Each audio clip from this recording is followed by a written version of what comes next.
مجھے اپنے دل میں یاد کرتا ہے، میں بھی اسے اپنے دل میں یاد کرتا ہوں۔ جب میرا بندہ کسی محفل میں میرا ذکر کرتا ہے، میں اس سے کہیں بہتر محفل میں اس کا ذکر کرتا ہوں۔ اللہ کی محفل تو ملائے اعلیٰ کی ہے، ملائکہ مقربین کی ہے۔ بہرحال اللہ کو تم اپنے دل میں مستحضر رکھو، اللہ تعالیٰ تمہیں بھی یاد رکھے گا۔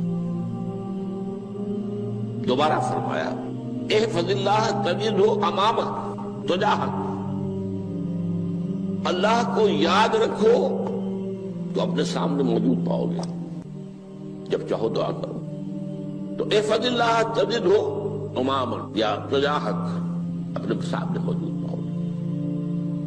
اذا سألت فاسأل اللہ، اب آ گیا وہ مرکزی مضمون۔ دیکھو جب مانگو اللہ سے مانگو،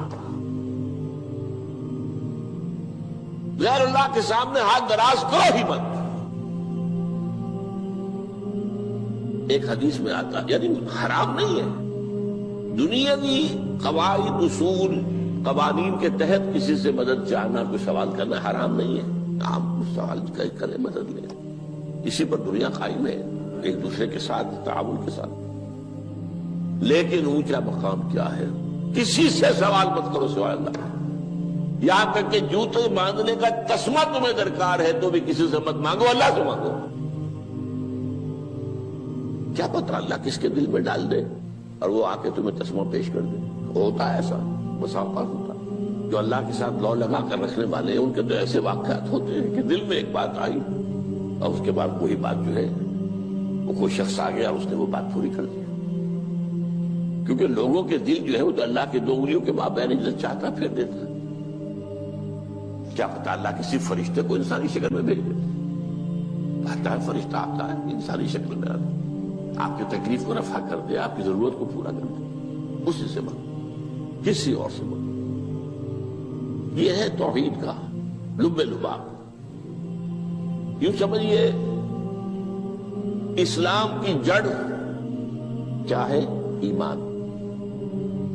اسلام کا جو خارجی نظام عمل ہے، انفرادی اعمال ہو اجتماعی ہو، ان سب کی روح رواں کیا ہے؟ ایمان۔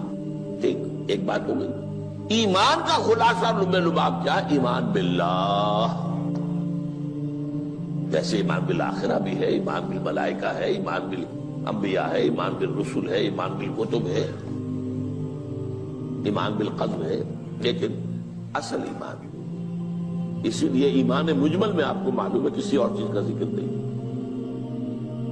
آمنت باللہ کما ہوا باسمائہ وصفاتہ وقبلت جمیع احکامہ اقرار باللسان وتصدیق بالقلب۔ یہ ایمان مجمل ہے، اجمالی طور پر ایمان اس کا نام ہے۔ ہاں مفصل تفصیلی طور پر آمنت باللہ وملائکتہ وکتبہ ورسلہ والیوم الآخر والقدر خیرہ وشرہ من اللہ تعالی۔ تو اسلام کی جڑ ایمان، اور اسلام کا سارا جو نظام عمل ہے، چاہے انفرادی اعمال ہو چاہے اجتماعی، ان سب کی روح رواں ایمان، اور ایمان کا خلاصہ ایمان باللہ۔ اور ایمان باللہ کا اصل حاصل وہ ہے جو اس حدیث میں آ رہا ہے۔ اس کے دو ہیں تقاضے، عبادت صرف اسی کی، استعانت صرف اسی سے۔ اس لیے میں نے سورہ فاتحہ کا تذکرہ شروع میں کیا۔ یہ عبادت کا جوہر ہے، عبادت کا جو ہے یہ ایمان کا حاصل۔ عبادت صرف اس کی ہے اور استعانت صرف اس سے۔ استعانت ہی میں سوال بھی آ گیا، یہ بھی مدد ہے۔ آپ کسی سے کچھ مدد مالی چاہ رہے ہیں یا کوئی اور مدد چاہتے ہیں، کسی کام میں مدد چاہتے ہیں، جیسے میں نے کہا تھا کہ سفارش کرانا چاہتے ہیں، یہ بھی مدد ہے۔ وَإِذَا اسْتَعَنْتَ فَاسْتَعِنْ بِاللَّهِ، اور جب مدد مانگو صرف اللہ سے مانگو۔ اور وہ سارے الفاظ یاد کر لیے، استدعاء، استعانت، استغاثہ۔ یہ جو غوث اعظم سے استغاثہ کیا جاتا ہے یہ تو شرک ہے۔ استغاثہ اللہ سے، دعائی اللہ کی۔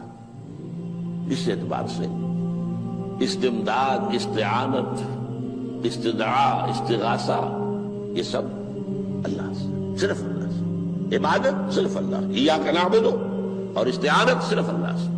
مانگو صرف اللہ سے، جب مدد طلب کرو صرف اللہ سے، اور جان لو اگر تمام لوگ جمع ہو کر تمہیں کوئی فائدہ پہنچانا جائے نہیں پہنچا سکتے، الا بشیء قد کتب اللہ لک وان اجتمعوا علی ان یضروک بشیء لم یضروک الا بشیء قد کتب اللہ علیک، اگر سب مل کر چاہے تمہیں کوئی نقصان پہنچا دے نہیں پہنچا سکتے مگر وہی کچھ جو اللہ نے تمہارے لیے لکھ دیا۔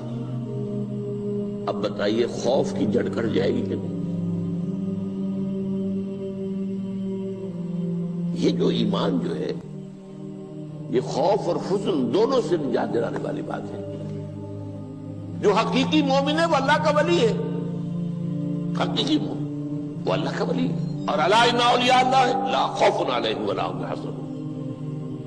یہ اولیاء اللہ کو علیحدہ مخلوق نہیں ہے، کوئی ان کے سر پہ سینگ نہیں ہوتے، انسان ہی ہوتے ہیں، لیکن حقیقی معنی میں مومن ان اعتبارات سے جو آج ہم پڑھ رہے ہیں ایمان اس درجے کا پہنچ گیا تو اللہ کا ولی ہے۔ ان لوگوں کے لیے خوف کس بات کا ہوگا؟ کس سے خوف کروں؟ اس کے ہاتھ میں کچھ ہے ہی نہیں، اور اگر کچھ اللہ نے میرے لیے لکھ دیا وہ آ کر رہے گا، چاہے میں لاکھ گڑ گڑاؤں اس کے سامنے کہ مجھے چھوڑ دے۔ اگر اللہ نے لکھا وہ آیا وہ تو آئے گا، تو کاہے کو اس کے سامنے گڑ گڑانا، کاہے کو جبرسائی کرنا اس کے سامنے؟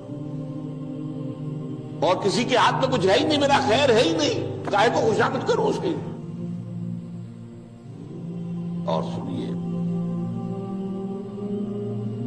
رفعت الاقلام، دیکھو نوجوان، قلمیں اٹھا لی گئی ہیں، وجفت الصحف، اور جو رجسٹر ہیں صحیفے ان کی سیاہی خشک ہو چکی ہے۔ یہ ہے وہ اللہ کا علم، اس میں ہر شے لکھ دی گئی ہے، اس کی قلم اٹھا لیے گئے۔ جیسے آپ کو معلوم ہے امتحان ہوتا تھا، 3 گھنٹے ختم ہو گئے، اسٹاپ رائٹنگ، بس اب قلم رک جانا چاہیے۔ وہ قلم تو تقدیر کا کاتب جو ہے وہ قلم اس کا اب اٹھا لیا گیا، اور جو صحیفے جن پر کے لکھا گیا وہ خشک ہوئے ہو گئے۔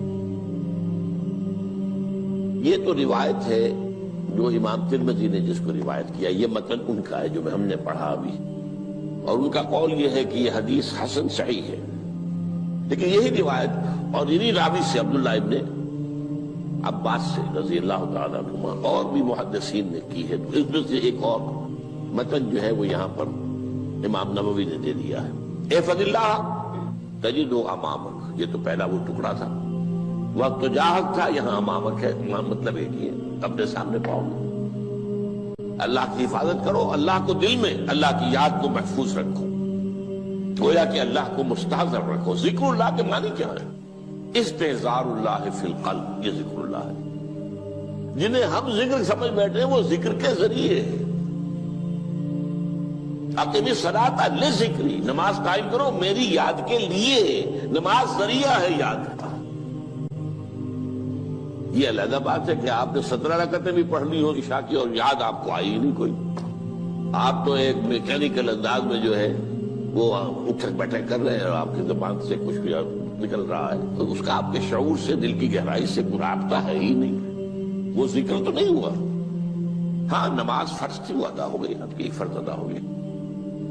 تو جنہیں ہم نے ذکر سمجھا وہ ذرائع ذکر ہے، اللہ اللہ سبحان اللہ زبان سے، یہ تاکہ اس کے نتیجے میں وہ ذکر حاصل ہو جائے۔ استحضار اللہ فی القلب، ذکر کے معنی ہے استحضار اللہ فی القلب۔ تعرف الی اللہ فی الرخاء، اور دیکھو کشادگی کے وقت میں تم اللہ کو یاد رکھو، اللہ کی طرف رجوع کیے رہو، بھول نہ جاؤ۔ وہ نہ ہو جو کبھی کہا تھا، بہادر شاہ ظفر کے اشعار میں سے بہت زور کا شعر ہے، ظفر آدمی اس کو نہ جانیے چاہے کتنا ہی ہو فام و زکا، جسے عیش میں یاد خدا نہ رہی، جسے تیش میں خوف خدا نہ رہا۔ وہ ہے کشادگی کی حالت میں، جبکہ تمہارے لیے کشادگی ہے، اللہ کی طرف رجوع کیے رکھو۔ یعرف کا فی الشدہ، تو اللہ اپنی توجہ تم پر رکھے گا شدت کے وقت میں، جب تمہیں کوئی تکلیف ہے اس تکلیف کو تم پر آسان کر دے گا۔ تکلیف تو آنی ہے، جو لکھی ہوئی ہے وہ تو آئے گی، لیکن یہ کہ اللہ تعالیٰ اس کی شدت کو، ایک ہی چیز ہے جس کو ایک انسان بہت شدت کے ساتھ محسوس کر رہا ہے، دوسرا آدمی اتنا نہیں محسوس کر رہا ہے، احساس کا معاملہ ہوگا نا۔ وہ تو اصل میں اگر انسان کی نرز کٹی ہوئی ہے تو احساس ہوگا ہی نہیں، سرے سے نہیں ہوگا۔ تو اس اعتبار سے اللہ تعالیٰ تمہارے لیے وہ شدت کی کمی کر دے گا۔ وَاعْلَمْ أَنَّمَا أَخْطَأَكَ لَمْ يَكُنْ لِيُصِيبَكَ، اور جان لو جو چیز تم سے چھوٹ گئی ہے، رہ گئی ہے، وہ ہرگز تمہیں ملنے والی نہیں تھی۔ اب آپ نے کسی ملازمت کے لیے درخواست دی ہے، درخواستیں مانگی گئی ہیں، اپنی سی محنت کر لی، نہیں ملی ملازمت، اب آپ بیٹھے ہوئے افسوس میں، رنج میں، غم میں، فلاں نے یہ کر دیا، فلاں نے یہ کر دیا، وہ فلاں جو ہے بڑی تکڑی سفارش لے آیا تھا، فلاں نے رشوت دے دی۔ چھوڑو میاں اس کو، وہ تمہارے لیے نہیں تھی۔ کاہے کو اپنے ذہن کے اندر یہ کھچڑی پکا رہے ہو بیٹھے ہوئے؟ خواہ آپ شاید سوء ظن میں بھی مبتلا ہو رہے ہو، کسی نے نہ رشوت دی اور آپ سمجھتے ہو کہ رشوت دی ہے اس نے۔ یہ ساری چیزیں جو ساری سیئات، ان کی جڑ کٹ جائے گی۔ وَعْلَمْ أَنَّمَا أَخْطَأَكَ لَمْ يَكُنْ لِيُصِيبَكَ وَمَا أَصَابَكَ، جو چیز تم پر آ گئی، لَمْ يَكُنْ لِيُخْطِئَكَ، ہو ہی نہیں سکتا تھا کہ وہ تم پر نہ آ۔ یہ کر لیتا تو ہو جاتا، شاید یہ کر لیتا، میں نے ٹیکا پہلے لگوا دیا ہوتا تو یہ بات نہ ہوتی۔ بھائی وہ جو ہونا تھا وہ ہونا تھا۔ اب یہ وہ چیز ہے جس سے انسان میں کیفیت پیدا ہوتی، تسلیم و رضا۔ ہم بھی تسلیم کی خو ڈالیں گے، بے نیازی تیری عادت ہی صحیح، اے اللہ جو تو نے چاہا مجھے قبول ہے۔ اسی لیے میں نے آپ کو آیتیں سنائی سورہ تغابن کی، ما اصاب من مصیبت الا باذن اللہ، کوئی مصیبت نہیں آتی مگر اللہ کے اذن سے۔ وَمَن یؤمن باللہ یہدی قلبہ، جو اللہ پر ایمان رکھتا ہو اللہ اس کے دل کو ہدایت دے دیتا ہے۔ ہدایت کس بات کی؟ تسلیم و رضا۔ سر دوستاں سلامت کہ تو خنجر آزمائی، نہ شبد نصیب دشمن کے شبد ہلاکت دیگت۔ اے اللہ تیری طرف سے ہے، مجھے قبول ہے، اور بظاہر مجھے تکلیف ہو رہی ہے لیکن یقیناً اس میں میرا کوئی خیر ہے۔ بیدک الخیر، تیرے ہاتھ میں تو خیر ہی خیر ہے، جو بھی تیری طرف سے آئے۔ سر تسلیم خم ہے جو مزاج یاد میں آئے۔ اور یہ مضمون جو ہے زیادہ بڑے پیمانے پر سورہ حدید میں آیا ہے۔ ما اصاب من مصیبت فی الارض ولا فی انفسکم الا فی کتاب من قبل ان نبرأھا، کوئی مصیبت نہیں آتی نہ تمہاری جانوں میں نہ زمین میں، زمین میں زلزلہ آ جانا، سیلاب آ جانا، کچھ اور زمین کا دھنس جانا، یا یہ ہے کہ تمہاری جانوں میں کوئی بخار ہو گیا، کوئی اور تکلیف ہو گئی، اچانک معلوم ہوا کہ انسان کو کینسر ہے اور کینسر بھی اب 3rd سٹیج کو پہنچ چکا ہے۔ لیکن جو بھی آیا ہے وہ اللہ کے علم کی کتاب میں پہلے سے لکھا ہوا ہے۔ فی کتاب من قبل ان نبرأھا، یہ کتاب میں درج ہے اس سے پہلے کہ مجھے ظاہر کرے۔ اس کا نتیجہ کیا نکلنا چاہیے؟ لیکن لا تاسوا علی ما فاتکم ولا تفرحوا بما آتاکم، افسوس نہ کیا کرو جو تم سے جاتا رہے، چھوٹ جائے، کوئی عزیز فوت ہو گیا، کوئی موقع ہاتھ سے نکل گیا، ارے بھائی میں چوک گیا، بڑا موقع تھا، اب اس پر افسوس کر رہے ہیں۔ نہیں، جو چیز لیکن لا تاسوا علی ما فاتک ولا تفرحوا بما آتاک، جو اللہ تمہیں دے دے اس پر اتراؤ مت۔ وما اصابک لم یکن لیخطئک واعلم ان النصر مع الصبر، اور جان لو اللہ کی مدد صبر کے ساتھ آتی ہے، جو آئے اس کی طرف سے جھیلو، زبان پر کلمہ شکوہ اور شکایت نہ آئے، اللہ سے شکایت نہ آئے، تسلیم و رضا، جو تیری رضا ہے۔ تیری صحت ہمیں منظور ہے لیکن اس کو، مولانا محمد علی جوہر ایک مرتبہ جیل میں گئے، ایک بیٹی بیمار ہوئی، فوت ہو گئی، اس کے بعد دوسری مرتبہ پھر جیل میں گئے، دوسری بیٹی کو وہی بیماری ہوئی، جیل میں اطلاع ملی کہ بیٹی کو یہ بیماری ہو گئی ہے۔ تو خط لکھا ہے اشعار کی شکل میں، کا آخری شعر یہ ہے: تیری صحت ہمیں منظور ہے لیکن اس کو نہیں منظور تو پھر ہم کو بھی منظور۔ ہم تو چاہتے ہیں میں بیٹی کے تجھے شفا ہو جائے، اسے منظور نہیں تو پھر ہمیں بھی بتا۔ وَاعْلَمْ أَنَّ النَّصْرَ مَعَ الصَّبْرِ وَأَنَّ الْفَرَجَ مَعَ الْكَرْبِ۔ فرج، فراخی، کھل جانا کسی چیز کا، یہ ہے کرب کے ساتھ، تکلیف کے ساتھ، تکلیف ہوتی ہے ساتھ۔ اللہ نے قانون بنایا ہے دنیا کا۔ اب آپ اندازہ کیجئے بچے کی ولادت میں ماں کو کتنی تکلیف اٹھانی پڑتی ہے۔ آج کل تو فیشن ہو گیا ہے، سیدھے سیدھے جاؤ، آپریشن کراؤ، تکلیف سے بچ جاؤ، لیکن یہ ہے کہ یہ بھی آپ کے علم میں ہوگا، وہ ساری تکلیف جیسے ہی بچے کو لا کر ماں کے برابر لٹایا ہے، ساری تکلیف ختم، پھر جو راحت میسر آتی ہے۔